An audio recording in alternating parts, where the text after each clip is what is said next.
Bienvenidos a No los olvidamos, puente de amor para la Iglesia Católica con la Fundación ACN. Acá conocemos historias sorprendentes de esos héroes silenciosos de nuestra Iglesia que llevan el amor de Cristo a quienes más lo necesitan. Atendamos.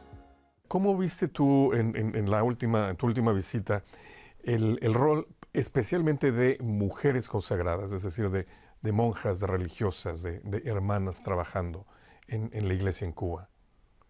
Yo vi pues una labor muy sacrificada. Hay que decir que yo a las religiosas que he conocido, que además, bueno, tengo algunas, algunas vinieron de fuera como misioneras y llevan 70 años trabajando en Cuba, y Cuba también es un país con una longevidad muy larga y muy grande.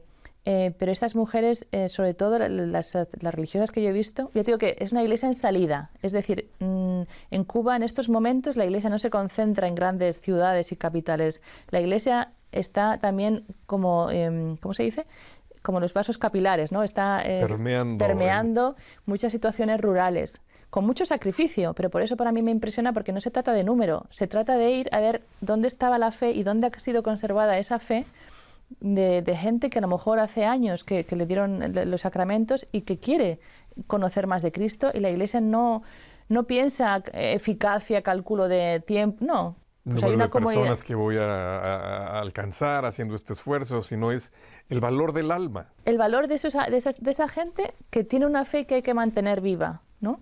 Y entonces tiene muchísimas capillitas, son casas de oración, muchas veces casas de misión, que los laicos mismos, hablando otra vez de los laicos mismos ponen a su disposición. Yo he entrado en varias de ellas, donde en realidad pues se reúnen en el cuarto de estar, o incluso hay una persona que la parte delante de su casa ha puesto banquitos y una mesita para que se celebre la misa. Pero esa gente que se ocupa, no hay un cura, el cura va cuando puede, ¿no? Intentan ir muy a menudo, pero a veces van pues como puede, ¿no? Y entonces cuando no van los sacerdotes, a veces van las religiosas, pero también a veces se reparten, porque no hay muchos, los sacerdotes van a una zona, las religiosas van a otra, ¿no? Para dar catequesis.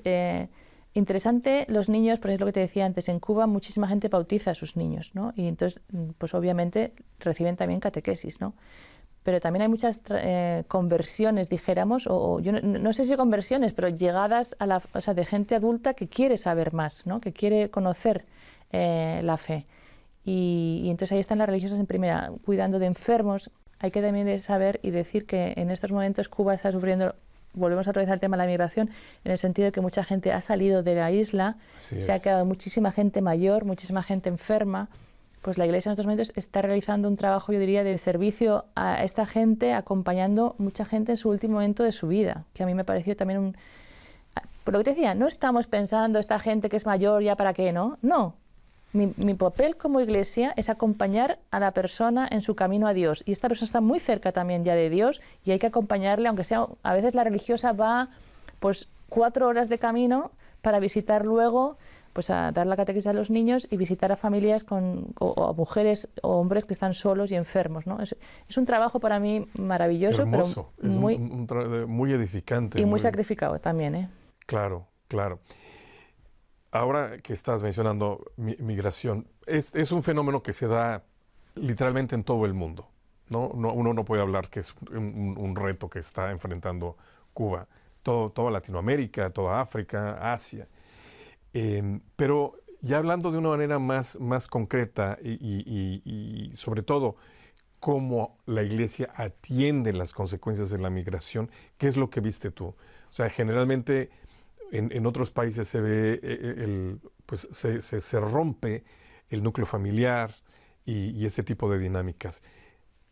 Para responder a ese reto, ¿qué está haciendo la Iglesia en Cuba? Yo quizá lo pondría un poquito desde otro ángulo, Jonás. En el caso de Cuba, el hecho de que mucha gente se vaya supone, como tú dices, una ruptura familiar, primero, pero luego hay mucha gente que también, la familia se une ahora con la persona que se fue, con lo cual quedan los más mayores, que es un reto grande, como hemos hablado. El segundo reto para la Iglesia es que los laicos son fundamentales, y se le está yendo muchísima gente, claro, que eran los que estaban llevando la labor. Entonces, es un reinventarse todo el tiempo. Yo ya digo que llevo muchos años yendo a Cuba y siempre ha sido un problema la inmigración, de mucha gente que yo conocía que ya no están allí, ¿no? O sea, para mí también a veces es difícil cuando vuelves a ir, pues saber que la persona ya no está ahí, pero últimamente yo lo veo más y más. O sea, el hecho de que esos pilares que había de la Iglesia, a veces con mucho pesar de ellos mismos, se van. Entonces hay que volver a formar. Hablabas de la formación tan buena que han tenido. Yo creo que Cuba, la Iglesia en Cuba, ha puesto muchísimo empeño en formar muy bien a sus laicos. Sí, lo Entonces, noté. se te van. Entonces tienes que volver a empezar. Pero es lo que yo pienso que a mí me admira. O sea, yo creo que estaría cansadísima, estaría ya agotada. O desanimada. Pues hombre, yo creo que les cuesta mucho, yo creo que, pero están muy fijos también en lo que te digo, su misión que Dios les ha dado es estar ahí y hacer que la fe siga viva. Y lo tienen tan, bueno, pues a lo mejor son 3 al final en vez de 10, ¿no? Nos contaba un sacerdote que, por ejemplo, había tenido una reunión de jóvenes en la que tenía 8 acólitos. En la siguiente reunión solo quedaba 1. Los demás se habían ido todos. Pero ¿qué pasa? No es que estuviera desesperado, llorando, no, simplemente es que tienes que volver a empezar, volver a reinventar. Y yo creo que es lo que hablábamos del luchador de boxeo, ¿no? Tanto encajar el golpe y, bueno, pues ahora vamos a seguir, ¿no? Yo creo que en eso la Iglesia de Cuba es un ejemplo para todo el mundo de no desanimarse y no decir, bueno, pero nos pasa mucho, ¿no? Es que la gente joven no viene, no, es que han cambiado la cultura, es que han cambiado la sociedad, es que hoy en día no se siguen los valores cristianos. Bueno, pero y sigue, pues si no puede ser por aquí, vamos por allá, ¿no? Te reinventas, como dices tú. Y si se han ido, pues vamos a buscar a otros. Y así, pero yo creo que son muchos años. Yo, la verdad es que para mí, por eso me parece que esta iglesia, como iglesia, tenía que recibir la medalla al heroísmo de pues volver a buscarse, volver a inventarse, la gente que se va, la economía que se cae, pues todo el embargo, el COVID, la guerra de fuera, bueno, el sistema en sí, todo. O sea, ¿no? Que es muy complicado. María, hace también ya bastantes años tú hiciste un documental hermoso sobre la Virgen de la Caridad del Cobre, que es pues, la devoción por excelencia de los cubanos. ¿Tú has visto algún cambio en esta devoción? ¿Has sentido que a través de los años hay menos sincretismo en cuanto a cómo se ve esta devoción mariana en el pueblo cubano? Sí, en mi último viaje tuve también la oportunidad de volver al cobre. Para mí, bueno, es que Cuba para mí es... Sí, sí, es un amor. Tienes tu corazón en La Habana. Sí, no, en La Habana no, yo diría en toda la isla, porque cada sitio tiene su encanto y tiene su belleza, ¿no? Como el pueblo cubano es un pueblo muy bello, tengo que decirlo. Y la devoción a la Virgen de la Caridad del Cobre es una devoción también muy, muy interesante, porque sincretiza ese amor del pueblo cubano con todas sus vertientes, ¿no? La vertiente que tiene de la descendencia de los esclavos afro provenientes de África, tiene lo que poco que ha quedado, hay que decir poco, de los habitantes originales y del ambiente español que vino, ¿no? O sea, sincretiza en realidad a todas las diferentes personas que componen ese pueblo cubano que es tan lleno de una mezcla y tan vivo, ¿no? Y yo es lo que he visto, sigo viendo estuvimos en el Cobre, como te decía, y allí también hay un sitio donde se pueden poner los exvotos, ¿no? La gente que ha ido a pedir y a rezar, bueno, pues cada día tienen que limpiar esa mesa de exvotos, ¿no? Y hay que decir que el Cobre está bastante alejado, está como a unos 25 kilómetros de Santiago, o sea, no es que esté de camino a ningún lado, la gente va extra allí a hablar con la Virgen, a dejarle sus peticiones y a dar gracias a la Virgen por muchísimas cosas que han recibido. Y en todos los lugares tú ves a la Virgen de la Caridad del Cobre, en muchas casas. Es una cosa que yo creo que es muy importante, la madre, ¿no? Yo pensaba ahora, en este último viaje, me acordaba de aquel viaje que hubo cuando fueron los 400 años de la llegada de la Virgen a la bahía de Nipe, en el oriente de la isla. Y yo pensaba que en estos momentos cuánto necesita también Cuba de este apoyo maternal, ¿no? De este consolo, de esta consolación. En estos momentos la Iglesia, como la madre con el manto que tiene esos 3 niños que representan a los 3, ¿no? Al indio, al negrito y al español, que los une como madre de todos los cubanos. Yo creo que esto es maravilloso y la verdad es que me ha parecido que no se ha perdido para nada este mensaje de unidad, que es uno de los mensajes más importantes para una realidad que ha sufrido también históricamente muchos desgarres, ¿no? Yo creo que es un mensaje muy importante, la unidad del pueblo cubano, que es difícil a veces para ellos. María, yo creo que es para nuestros televidentes debe ser muy, muy valioso escuchar pues buenas noticias en el sentido del testimonio que nos estás compartiendo, ¿no? De esa fe fuerte, esa fe sólida, ese deseo de evangelizar. Y ahora sí estamos recibiendo de Cuba algo, ¿no? ¿Qué podríamos decir que Cuba necesita de la Iglesia Universal? Además, evidentemente, mucho de cuestiones materiales, eso es evidente, pero la Iglesia Universal, ¿qué le puede dar a la Iglesia de Cuba? Yo creo que la Iglesia en Cuba, durante todos estos años que estamos hablando, puede haberse sentido un poco sola.